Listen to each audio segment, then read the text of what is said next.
जिंदगी और मौत से संघर्ष कर रही अपनी विवाहित बेटी को एक बुजुर्ग मरनासन हालत में पुलिस के दरवाजे पर न्याय की गुहार लगाने पहुंचा और फरियाद की उसकी बेटी की यह दशा करने वाला कोई और नहीं उसका पति है, जो दहेज की लालच में इतना अंधा हो गया कि उसने 2 छोटी बच्चियों की मां मेरी बेटी को इतना पीटा कि वह पैरालिसिस की शिकार हो गई, लेकिन पुलिस सुनवाई नहीं कर रही। मामला ग्वालियर का है, जहां पुलिस की जन सुनवाई में एक पिता अपनी बेटी को न्याय दिलाने पहुंचा था। ग्वालियर एसपी ऑफिस में चल रही जन सुनवाई के दौरान एक विवाहित बेटी को बुजुर्ग पिता अपनी पत्नी और कुछ रिश्तेदारों के साथ लेकर पहुंचा था। वहां मौजूद जिसने भी विवाहिता की दशा देखी उसकी आंखें नम हो गई। यहां तक कि पुलिस के वरिष्ठ अधिकारी उस पीड़ित महिला और पिता की शिकायत सुनने के लिए अपने कक्ष से जन सुनवाई छोड़ उसके पास पहुंच गए।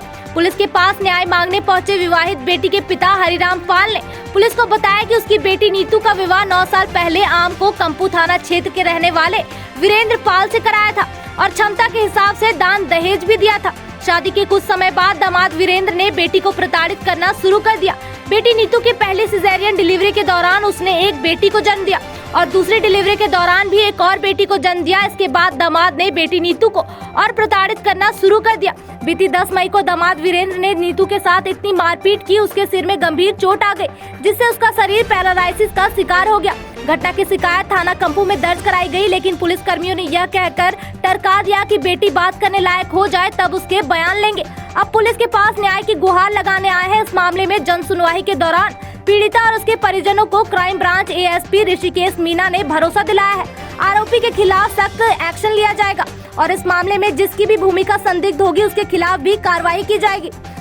बहरहाल पुलिस के वरिष्ठ अधिकारियों के आश्वासन के बाद बुजुर्ग हरिराम पाल अपनी मरनासन हालत में बेटी को वापस अपने घर ले गया, लेकिन अपने पीछे ग्वालियर पुलिस की कार्यप्रणाली पर सवालिया निशान छोड़ गया है।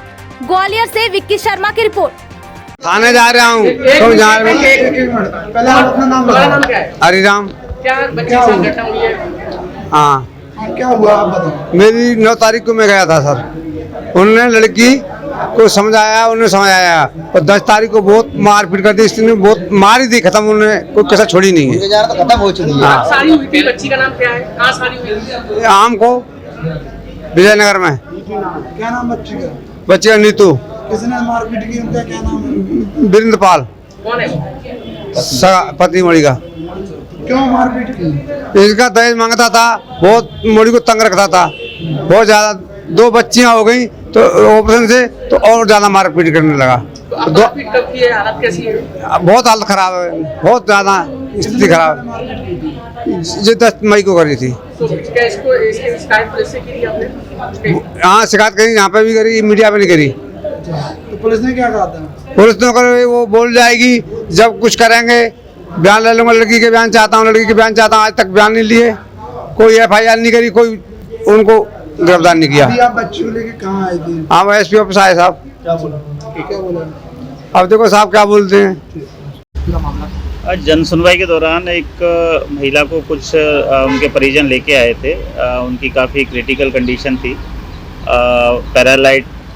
पैरालिसिस टाइप का उनको प्रॉब्लम हो गई थी। एक्चुअली जब पूरे मैटर को सुना गया, समझा गया तो देखा गया कि उसमें कंपू में एक 498A और 34 दहेज एक्ट की एक अपराध पंजीबद्ध है। उनका घर वालों का ये कहना था कि जो उनके पति हैं उन्होंने 10 मई को उनके साथ में मारपीट की थी और उस मारपीट की वजह से उनको जो सिर है, जो अपना मस्तिष्क है, उसमें कोई ब्लीडिंग वगैरह हुई है और इसी वजह से उनकी कंडीशन काफ़ी बेड रिडन कंडीशन में थी। उस पूरे प्रकरण को देख लिया है, डायरी को देख लिया है। जो संबंधित TI और CSP को निर्देश दे दिए हैं कि उसमें जितने भी मेडिकल रिकॉर्ड्स हैं उसको सबको हॉस्पिटल से लिया जाए और जो MLC में जो तथ्य हैं जो उसमें बयान आएंगे उस हिसाब से उसमें हम IPC की धारा बढ़ा के आगे अग्रिम कार्रवाई करेंगे। उनका ये भी कहना है कि पहले भी कई बार जन सुनवाई में और थाने को भी गए, सुनवाई में डॉक्टर भी लापरवाही कर रहे हैं। नहीं, उन लोगों ने जो मुझे डॉक्यूमेंट दिए थे उसमें एक बार सिर्फ 21 तारीख को जन सुनवाई में आई थी और उसके बाद में SP साहब के कहने पे उसमें वैधानिक कार्रवाई लगातार चल रही थी। एक हॉस्पिटल विशेष की तरफ से कुछ मेडिकल रिकॉर्ड मांगे गए थे, वो उपलब्ध नहीं कराए जा रहे हैं। तो अगर कोई संदिग्ध भूमिका अगर हॉस्पिटल की होगी तो हम डेफिनेटली उसके खिलाफ भी संबंधित विभाग को लिख के देंगे। बट अभी के लिए हमने CSP और TI को बता दिया है कि उसमें बिल्कुल त्वरित कार्रवाई करते हुए उसमें धारा बढ़ाई जाए या जो भी उनको लगे DPO से राय लेके उस हिसाब से कार्रवाई की जाए ताकि उसको न्याय मिल सके।